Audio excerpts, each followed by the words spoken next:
I felt myself much obliged to those who spurred and helped me to get the darshan, and I considered them as my real relatives, and I cannot repay their debt. I only remember them and prostrate mentally before them.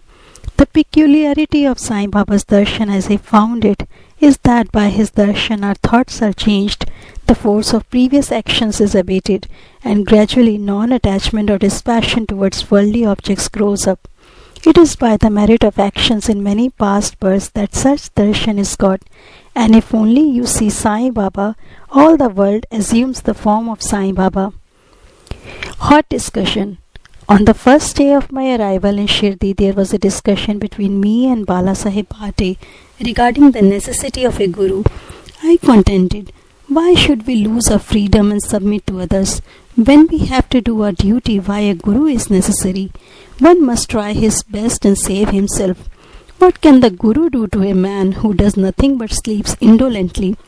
Thus I pleaded free will, while Mr. Bhate took up the other side, with destiny, and said, whatever is bound to happen must happen.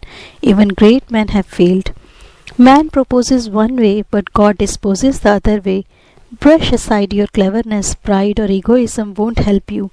This discussion, with all its pros and cons, went on for an hour or so, and as usual no conclusion was arrived at. We had to stop the discussion ultimately as we were exhausted.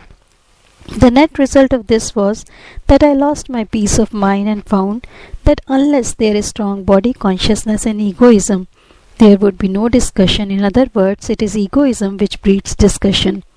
Then when we went to the masjid with others, Baba asked Kaka Sahib Dikshit the following: what was going on in the Sathis Wada?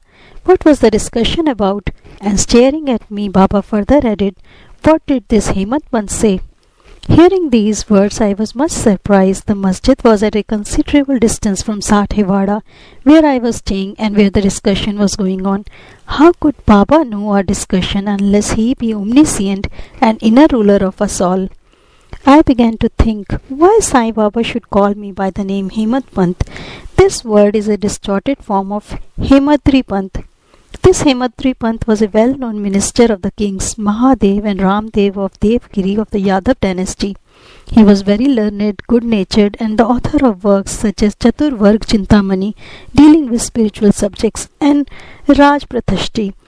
He invented and started new methods of accounts and was the originator of the Moody Marathi shorthand script. But I was quite the opposite, an ignoramus and of mediocre intellect, so I could not understand why the name or title was conferred upon me.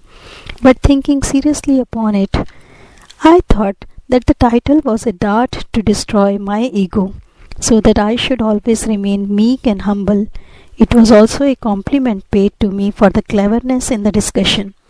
Looking into history, we think that Baba's word calling Mr. Davolkar by the name Hemant Pant was significant and prophetic, as we find that he looked after the management of Sai Sansthan very intelligently, kept all the accounts properly, and was also the author of such a good work, Sai Satcharita, which deals with such important and spiritual subjects as dhyan, bhakti, dispassion, self-surrender, and self-realization. About the necessity of a guru. Hemant Pant has left no note, no memo about what Baba said regarding this subject, but Kaka Sahib Dikshit has published his notes regarding this matter. Next day after Hemant Pant's meeting with Sai Baba, Kaka Sahib went to Baba and asked, Baba, where to go? Baba said, high up. Then the man said, where is the way? Baba said, there are many ways leading there. There is one way from here, Shirdi also. The way is difficult. There are tigers and wolves in the jungles on the way. I, Kaka Sahib, asked, but Baba, what if we take a guide with us?